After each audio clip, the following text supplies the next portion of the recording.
Good morning dear students. पिछली class में हम लोगों ने डिस्कस किया था वृत्त की इक्वेशन, वृत्त की जनरल इक्वेशन, और इसके बाद में हम लोगों ने वृत्त का जो ग्राफ होता है उसको डिस्कस किया। सेंटर कहाँ लोकेट होता है, उसके निर्देशांक क्या होते हैं और उसकी रेडियस क्या होती है, इन पे सब पे डिस्कशन किया। इस पे काफ़ी लंबा डिस्कशन किया। ठीक है, आपको कभी कभी तो ये डायरेक्टली इक्वेशन भी पूछी जा सकती है, तो ये भी ध्यान रखें। अब आज अपन आगे बढ़ते हैं कोई नया ग्राफ लेके। यस, परवलय। परवलय की जो जनरल इक्वेशन है वो ये क्वाड्रेटिक इक्वेशन है, वो परवलय की इक्वेशन है। तो कोई भी द्विघात समीकरण होगी वो परवलय की समीकरण होगी। ठीक है, इधर एक फंक्शन है, फलन है ये y, जो कि x का फलन है। ठीक है, x पे डिपेंड कर रहा है। x की पावर x की मैक्सिमम पावर 2 पर डिपेंड कर रहा है। ठीक है, यहाँ पे a, b और c धनात्मक कांस्टेंट है। ठीक है, इनमें से कोई जीरो भी हो सकता है। ठीक है, अगर a 0 हो गया तो फिर ये सरल रेखा की समीकरण हो जाएगी। क्लियर? तो यहाँ ध्यान रखें, ये जो इक्वेशन है वो एक परवलय की इक्वेशन है, और नॉर्मली जो हम लोग परवलय की इक्वेशन पढ़ते हैं वो इसका जो ग्राफ देखते हैं वो ग्राफ कुछ इस प्रकार से होगा। देखिए इधर हमारे पास हम नॉर्मली जो परवलय की इक्वेशन देखते हैं वो y इज इक्वल टू के एक्स स्क्वायर, एक इक्वेशन ये हो जाएगी। दूसरी इक्वेशन के कांस्टेंट है, बाकी जो ये वैल्यू है वो 0 मान ली मैंने। दूसरी हम लोग इक्वेशन देखते हैं वो हो जाएगी y is equal to minus k x square. तीसरी जो परवलय की इक्वेशन हो सकती है वो ये हो जाएगी x is equal to k y square. और फोर्थ जो परवलय की इक्वेशन होगी वो x is equal to minus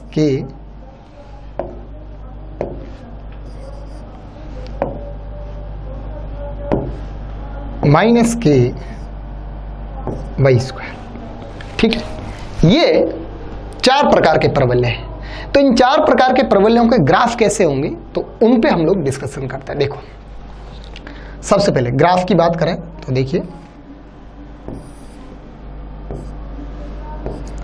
इधर की तरफ हमेशा एक्स अक्ष होता है, इधर की तरफ हमेशा वाई अक्ष होता है।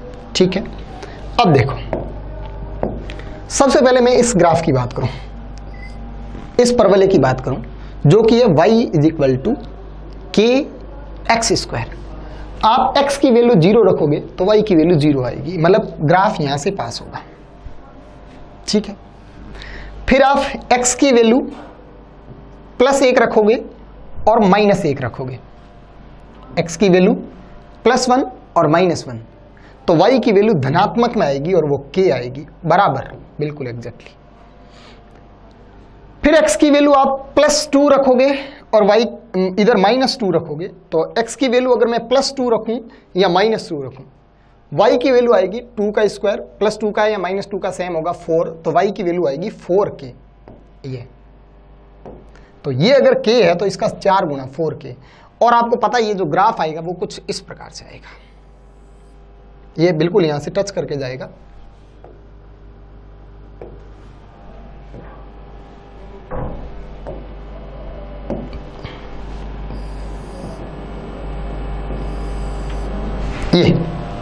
ये जो ग्राफ है वो y is equal to something constant into x square का।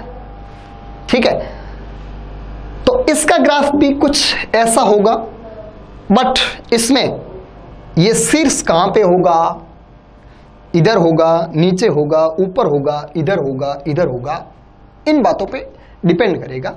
तो ये जो इक्वेशन है उसका ग्राफ भी कुछ ऐसा ही होगा शेप में, लेकिन ये जो शीर्ष की पोजीशन है वो x बराबर 0 पर y बराबर 0 नहीं है। आप यहाँ पे x बराबर 0 रखो, y बराबर c, मतलब ये ग्राफ x अक्ष से ऊपर होगा। अच्छा, ऊपर होगा तो इधर से होगा शीर्ष या इधर से होगा शीर्ष, वो a b c की वैल्यूज पर डिपेंड करेगा। क्लियर? तो उस पर भी हम लोग डिस्कस करेंगे। तो यहाँ पे इसका जो ग्राफ आया वो ग्राफ कुछ ऐसा आया, तो आप ध्यान रखें। अच्छा, दूसरा ग्राफ चेक करते हैं, फिर इसके बाद आगे डिस्कस करेंगे। एक और ग्राफ डिस्कस करता हूं, ध्यान दें।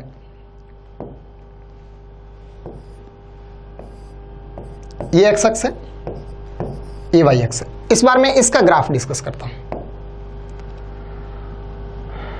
तो देखें, x इक्वल टू 0 पर y 0 है, ठीक है। x इक्वल टू +1 और -1, x की वैल्यू +1 रखूं या -1 रखूं? +1 रखो, -1 रखो, x स्क्वायर की वैल्यू कितनी आएगी? 1। तो y बराबर क्या आएगा? -k यहां है, y बराबर -k यहां है, मतलब ये पॉइंट यहां होगा, ये पॉइंट यहां होगा, ठीक है। x बराबर +2 रखो, -2 रखो, +2 या -2, तो x बराबर +2 रखो या -2 रखो, x का स्क्वायर है वो क्या करेगा? +2 का भी 4 होगा और -2 का भी 4 होगा, तो y बराबर -4k। -4k की वैल्यू, ये k है तो -4k कुछ यहां होगा, तो ये वैल्यू इधर 4k, इधर 4k। तो ग्राफ का जो शेप होगा कुछ ऐसा होगा, ऐसा। ये परवलय होगा, ये परवलय है y बराबर -kx² का, ठीक है। अब दो और ग्राफ है, इन पे डिस्कशन कर लेते हैं साथ ही। इधर देखें, ये आपको अलग अलग जगह लिखना है। नंबर 1 ये लिखना, फिर इसका ग्राफ ये बनाना। नंबर 2 ये लिखना, फिर इसका ग्राफ ये बनाना। नंबर 3 है y equal to x equal to ky²। y बराबर 0 पर x बराबर 0, मतलब ग्राफ जो परवलय का शीर्ष है वो मूल बिंदु होगा, और इन चारों में परवलय का शीर्ष मूल बिंदु होगा। अब परवलय का शीर्ष मूल बिंदु किसके लिए नहीं होगा वो अपन डिस्कस करेंगे आगे। अब देखें, तो यहां से इसकी मैं बात करूं थर्ड की, तो ध्यान दें, y बराबर 0 पर x बराबर 0 है, y बराबर +1 ले लो या -1 ले लो, तो y बराबर +1 यहां होगा और y बराबर -1 यहां होगा। x बराबर कांस्टेंट में k आएगा, x बराबर कांस्टेंट, x धनात्मक इधर है और x ऋणात्मक इधर है, तो y की वैल्यू +1 और -1 पर x की वैल्यू k आई, ये k, ठीक है। y बराबर +2 या -2, y बराबर +2 यहां है, -2 यहां है, y बराबर +2 ले लो या -2 ले लो, k बराबर आएगा 4k, नहीं सॉरी, x बराबर आएगा 4k, x बराबर 4k, ये k है तो इसका 4 गुना इधर की तरफ, तो x बराबर 4k यहां और यहां। तो ग्राफ का शेप कैसा होगा? ग्राफ का शेप ऐसा होगा, ठीक है। एक ग्राफ और है, लास्ट वाला, तो ये इधर की तरफ x अक्ष, इधर की तरफ y अक्ष, ठीक है। तो पिछली बार जो y बराबर kx² का ग्राफ ये था, इसको माइनस से गुणा किया तो ग्राफ एकदम उल्टा हो गया। इस बार x बराबर ky² का ग्राफ ये है, इसको माइनस से गुणा करूं तो एकदम उल्टा इधर की तरफ हो जाएगा, तो ये वाला ग्राफ है वो कुछ ऐसा हो जाएगा, और आप चेक कर सकते हैं ऐसा। तो ये 4 प्रकार के प्रवलयों के ग्राफ हुए, और इन चारों की इक्वेशन ये है। तो देखिए, जिसकी पावर 2 है या जिसका स्क्वायर है, उसकी वैल्यू आप धनात्मक रखो या ऋणात्मक रखो, तो इधर वाले की वैल्यू पॉजिटिव ही आएगी। कुल मिलाकर के आप यहां पे सीधा इतना ध्यान रखें, जिसका स्क्वायर नहीं है कटोरा उसकी तरफ खुलेगा, जिसका स्क्वायर नहीं है कटोरा उसकी तरफ खुलेगा। तो पहले में y का स्क्वायर नहीं है तो कटोरा y की तरफ खुला, इसमें y का स्क्वायर नहीं है लेकिन माइनस से गुणा किया तो वो कटोरा उल्टा हो जाएगा। अगर माइनस से गुणा नहीं कर रहे हैं तो कटोरा सीधा, माइनस से गुणा करना मतलब कटोरा उल्टा, तो कटोरा उल्टा हो गया। लेकिन खुला किसकी तरफ? जिसका स्क्वायर नहीं है, तो ये ऊपर भी y है नीचे भी y ही है। फिर इधर x का स्क्वायर नहीं है तो कटोरा x की तरफ खुलेगा, ये देख लो, कटोरा किधर खुला? x की तरफ, ठीक है, कटोरा x की तरफ खुला क्योंकि x का स्क्वायर नहीं है। फिर इसको माइनस से गुणा कर दिया तो कटोरा उल्टा हो जाएगा, बिल्कुल एकदम 180 डिग्री घूम जाएगा। कितना घूम जाएगा? माइनस से गुणा करने का मतलब एकदम विपरीत हो जाएगा, 180 डिग्री घूम जाएगा। तो ये ऐसे है, माइनस से गुणा कर दिया मतलब ऐसे, ठीक है, ये ऐसे है, माइनस से गुणा कर दिया मतलब ऐसे। समझ में आ गई बात? तो ये 4 प्रकार के परवलय जिनके ग्राफ ऐसे। अब मैं बात करता हूं कुछ ऐसे ग्राफ्स की जिनका शीर्ष मूल बिंदु पर नहीं है। तो कोई भी ग्राफ हो, कोई भी ग्राफ हो, y इज इक्वल टू कुछ भी, y इज इक्वल टू कुछ भी, जैसे कांस्टेंट इंटू एक्स स्क्वायर, ये ले लिया मैंने पहले ही। कोई भी ग्राफ हो उसको आप माइनस से गुणा करोगे तो जिधर था उसका 180 डिग्री घूम जाएगा। उसके अंदर आप कुछ जोड़ोगे तो जिस तरफ है उस तरफ ऊपर उठ जाएगा। उसके अंदर आप कुछ घटाओगे तो वहां से नीचे दब जाएगा। तो अब मैं थोड़ा सा आपको समझाता हूं कि ये ग्राफ है मेरे पास y equal to kx square, यानी ये ग्राफ है मेरे पास y equal to 2x square का, ये ग्राफ इसका है। तो अगर मैं इसको माइनस से गुणा करूं तो ये ग्राफ नीचे चला जाएगा।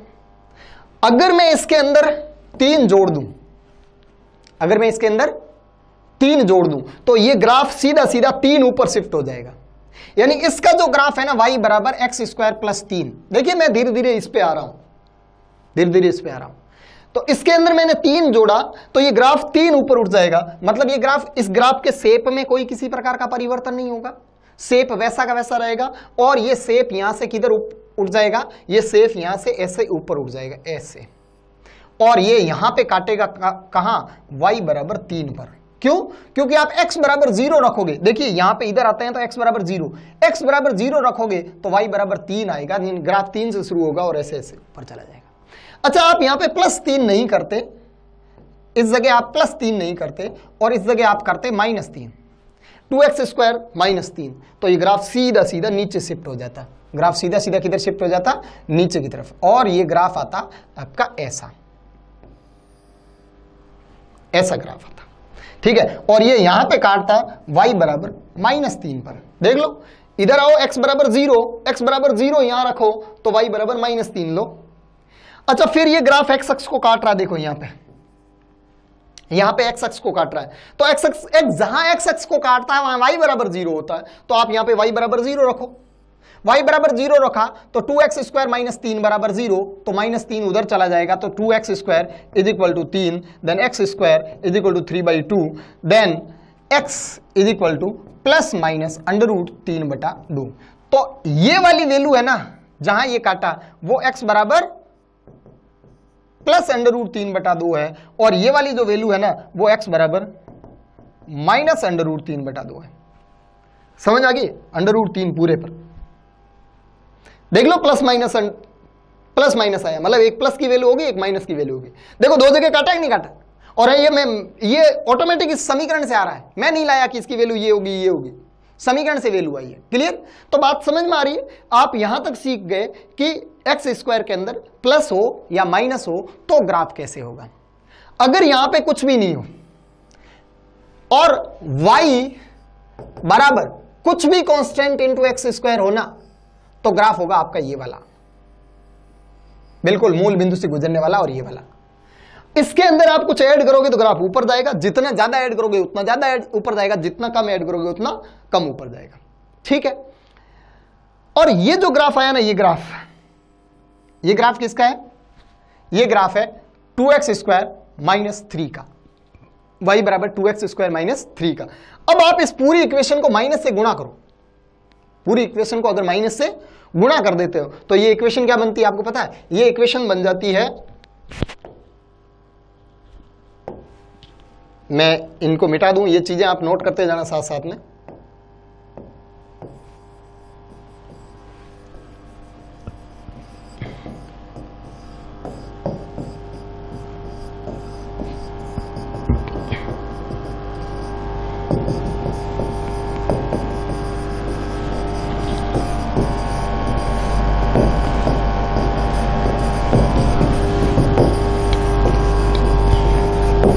यस, देखें, अगर इस इक्वेशन को मैं माइनस से गुणा कर देता हूं तो ये हो जाएगा -2x square plus 3, -2x square plus 3।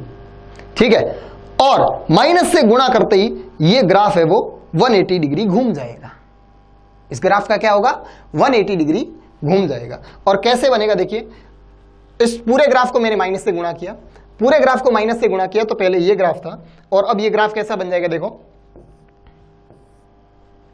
x बराबर 0 पर, y बराबर +3, ये ठीक है, और फिर इस ग्राफ का मुंह किधर खुलेगा, माइनस है तो नीचे माइनस की तरफ खुलेगा, y बराबर माइनस की तरफ खुलेगा, और यहां पे प्लस है तो y बराबर प्लस की तरफ खुलेगा। जैसे ये ग्राफ था ना, ये ग्राफ किसका था, y बराबर 2x स्क्वायर का था, तो इधर क्या था, प्लस का था, तो ये प्लस y की तरफ मुंह खुला, और अगर यहां पे माइनस का होता तो माइनस y की तरफ मुंह खुलेगा। ठीक है, तो यहां पे इसका मुंह खुलेगा नीचे की तरफ, ऐसे ऐसे।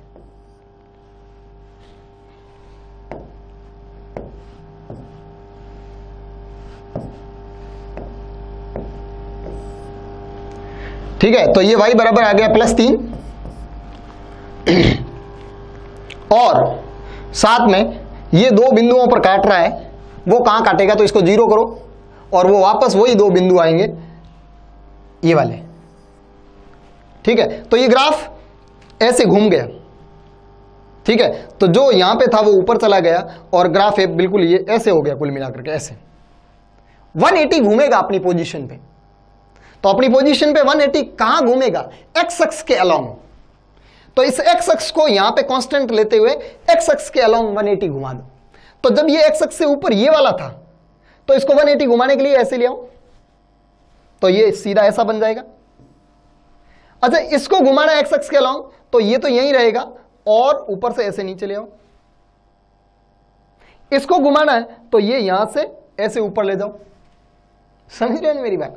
इसको घुमाना है इसको, तो ये यहां से पकड़ के घुमाओ, ऐसे ऊपर आ जाएगा।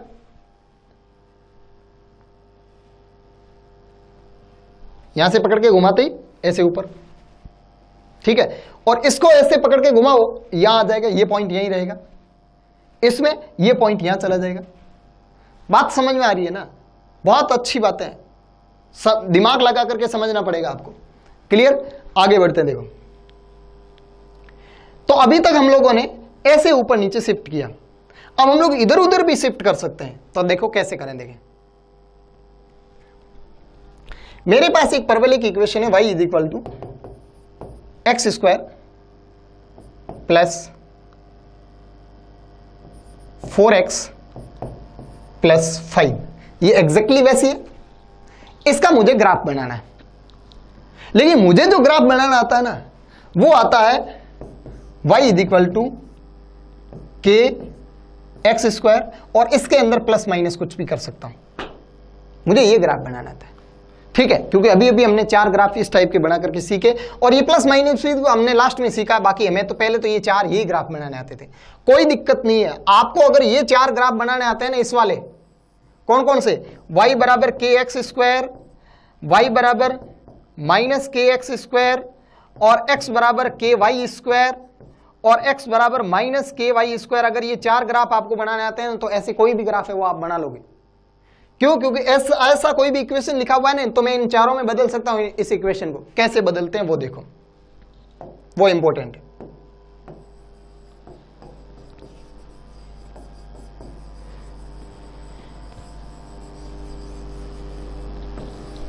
यस, इसको क्या करते हैं अपन, इसको लिखते हैं y बराबर x square plus 4x plus 4 plus 1। देखिए मैंने ये सेम लिखा, इसको 4 प्लस 1 लिख दिया। This is x square plus 2 into 2x plus 2 का square plus 1। This is a square plus 2ab plus b square. ठीक है, तो ये हो जाएगा a प्लस बी का होल स्क्वायर, यानी x प्लस 2 का होल स्क्वायर प्लस 1। ठीक है, ये एक इधर ले आया, तो ये हो जाएगा y माइनस 1 बराबर x प्लस 2 का होल स्क्वायर। आपको सबसे पहले इस फॉर्मेट में बदलना है। सबसे पहले आपको पूर्ण वर्ग बनाना है, कुल मिलाकर के ये जो इक्वेशन है ना, इस इक्वेशन का पूर्ण वर्ग बनाना है। अब ये पूर्ण वर्ग कैसे बनाते हैं, तो इसको समझने के लिए जो यहां पे x का गुणांक है ना, यहां पे जो x का गुणांक है ना, उसका आधा करो, x के गुणांक का आधा करो और उस आधे का स्क्वायर इसमें जोड़ दो और इसमें से घटा लो। समझ में? तो ये जो संख्या है ये कितनी, 4, तो 4 का आधा करो।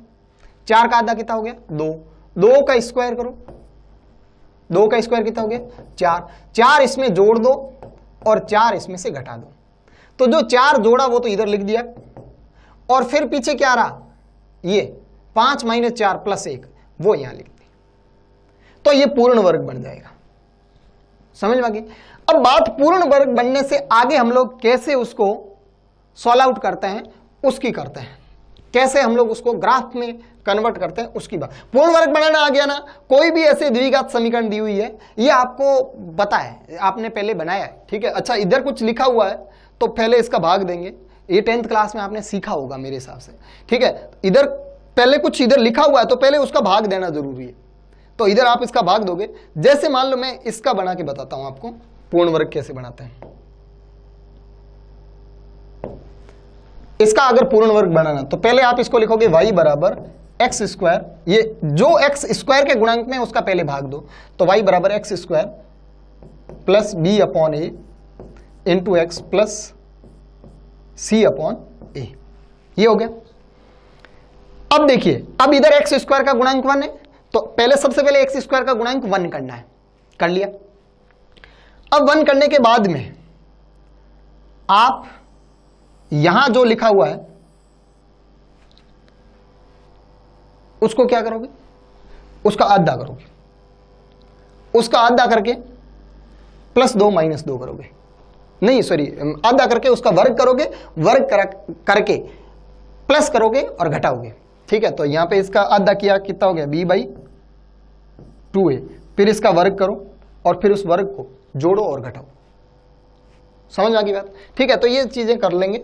अब देखो, तो अभी मैंने आपको दिया था एक इक्वेशन, वो इक्वेशन था y = x² + 4x + 5, और इसका मैंने पूर्ण वर्ग बनाया था y = x + 2 का होल स्क्वायर + 1। कुल मिलाकर के ये होल स्क्वायर खोलने पर ये आना चाहिए, बस ये आप थोड़ा कॉमन सेंस लगा देना। फिर इस 1 को इधर ले आओ, y - 1 = x + 2 का होल स्क्वायर। ये मेरे पास एक कोऑर्डिनेट सिस्टम है। इस कोऑर्डिनेट सिस्टम के अंदर ये स्मॉल x, ये स्मॉल y है।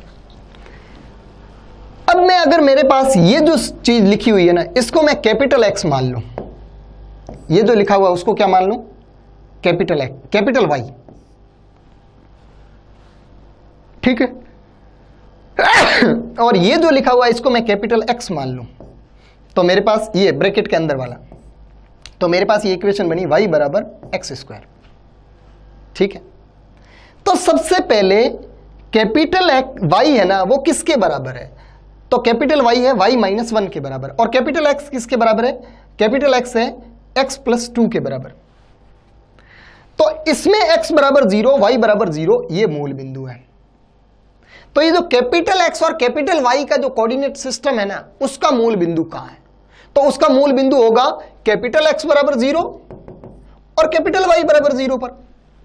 तो मैं कोऑर्डिनेट सिस्टम चेंज कर रहा हूं, ठीक है। तो कैपिटल X मैंने किसको माना है, कैपिटल X मैंने माना x + 2 को, तो इसका मतलब इसके अनुसार x + 2 = 0, तो x = -2, ठीक है। और इसके अनुसार, ये तो इसके अनुसार हो गया, और इसके अनुसार y - 1 = 0, तो y = 1, यानी नया कोऑर्डिनेट सिस्टम जिसका मूल बिंदु y = 1 और x = -2 पर है। तो y = 1 कहां है, y = 1 तो है यहां, x = -2 कहां है, x = -2 है यहां। तो यहां पे इसका नया मूल बिंदु है। समझ में आ गई बात, ठीक है। तो इस जगह मैं एक नया कोऑर्डिनेट सिस्टम बनाऊं, देखिए ये वाला, ये capital X capital Y। Coordinate system change करना आया क्या, सबसे पहले जो भी इक्वेशन लिखी हुई है उस इक्वेशन को ऐसे फॉर्मेट में लाऊंगा। ऐसे फॉर्मेट में लाने के बाद में y के साथ जो ब्रैकेट में लिखा हुआ उस पूरे को मैं कैपिटल Y मानूंगा, और ये स्क्वायर के अंदर x के साथ जो ब्रैकेट में लिखा हुआ उस पूरे को मैं x मानूंगा। और ये कैपिटल X और कैपिटल Y मेरे पास एक नया कोऑर्डिनेट सिस्टम होगा। लेकिन नया कोऑर्डिनेट सिस्टम पुराने वाले कोऑर्डिनेट सिस्टम में कहां है, तो मैंने नए कोऑर्डिनेट सिस्टम का निर्देशांक जहां कैपिटल X 0 होगा और जहां कैपिटल Y 0 होगा वहां पे होगा। तो कैपिटल X हमने किसको माना है, पुराने कोऑर्डिनेट सिस्टम में जो x+2 था उसको कैपिटल X माना है। तो x+2 बराबर कैपिटल X है, तो मूल बिंदु की जगह x+2 बराबर क्या होगा 0, देन x इक्वल टू -2। समझ में आ गई बात। और यहां कैपिटल Y बराबर था y-1, तो कैपिटल Y हमारे नए कोऑर्डिनेट सिस्टम में 0 है, तो पुराने कोऑर्डिनेट सिस्टम में ये कितना होगा, तो नए कोऑर्डिनेट सिस्टम में y बराबर 0, इसका मतलब पुराने वाले में y-1 बराबर 0, तो y बराबर +1, y बराबर +1, तो y बराबर +1 यहां है और x बराबर -2 यहां है। तो ये मेरे पास नया कोऑर्डिनेट सिस्टम आ गया जिसका निर्देशांक यहां है और जिसका मूल बिंदु यहां है। ठीक है, और नए कोऑर्डिनेट सिस्टम के अंदर समझना थोड़ा, नए कोऑर्डिनेट सिस्टम के अंदर इस परवलय की इक्वेशन बनानी है। तो इस परवलय की इक्वेशन x का स्क्वायर है, y का स्क्वायर नहीं है, तो जिसका स्क्वायर नहीं है उसकी तरफ मुंह खोल दो, तो ये इधर की तरफ मुंह खुल गया। तो ये एक नया परवलय। अच्छा, इस परवलय को आप देखो, ये y(x) को काटेगा, इधर तो कहीं नहीं काट रहा, और इधर ये y(x) को काटेगा। तो देख लो आप y(x) को कहां काट रहा है, तो जहां y(x) को काटता है, पुराने वाले y(x) को काट रहा है, तो जहां y(x) को काटता है वहां x बराबर क्या होगा 0, तो इसमें x बराबर 0 रख दो। ओ y बराबर 5 आया कि नहीं आया, y बराबर 5 पर ये काट रहा है, तो ये 1 था अभी हमने देखा, तो ये y बराबर 5 है। इसका शीर्ष -2,1 पर है, इसका शीर्ष कहां है -2,1 पर। तो अभी हमने देखा कि एक ऐसा परवलय जिसका शीर्ष मूल बिंदु नहीं है, जो एक अलग कोऑर्डिनेट, एक अलग निर्देश, मतलब उसमें चतुर्थांश में है, ये फर्स्ट है, ये सेकंड है, ये थर्ड है, ये फोर्थ है, तो इसका शीर्ष सेकंड चतुर्थांश में है। ऐसे इसका फर्स्ट में हो सकता था, थर्ड में हो सकता था, फोर्थ में हो सकता था। अब मैं इसके अंदर कुछ भी प्लस करूं तो ये ऊपर जाएगा, इसके अंदर कुछ भी माइनस करूं तो ये नीचे आएगा, इसको माइनस से गुणा करूं तो ये इस अक्ष के सापेक्ष पलट जाएगा। ठीक है, ये सारी चीजें यहां होगी। तो बात समझ में आ गई। तो आपको कहीं अगर कोई द्विघात समीकरण नजर आए, कहीं आपको द्विघात समीकरण नजर आए और आपको बोला जाए कि यह समीकरण किसकी है, तो आप सीधा सीधा आंसर दोगे यह समीकरण परवलय की है। अच्छा, द्विघात समीकरण सिर्फ ये है या x² + 2 ये भी द्विघात है? बिल्कुल, ये भी द्विघात है। यानी द्विघात समीकरण वो होती है जिसके दो मूल होते हैं। तो x² + 2 के भी दो मूल है, इसके भी दो मूल होंगे, यानी जिसमें x की पावर 2 होती है या y की पावर 2 होती है वो द्विघात समीकरण होती है। तो आज हम लोगों ने डिस्कस किया परवलय के बारे में। नेक्स्ट क्लास में हम लोग डिस्कस करेंगे अति परवलय के बारे में, और उसके बाद में हम लोग डिस्कस करेंगे आयताकार अति परवलय के बारे में। ठीक है, तो ये चीजें बाद में डिस्कस करेंगे। तो आज आपने परवलय डिस्कस किया, परवलय ढंग से समझ में आना चाहिए, ये फिजिक्स में आगे बहुत जगह काम आएगा। क्लियर? तो आज का लेक्चर यहीं खत्म करते हैं। नेक्स्ट क्लास में हम लोग अति परवलय, आयताकार अति परवलय, दीर्घवृत्त, ये सारे एक ही लेक्चर में निपटाएंगे। क्लियर?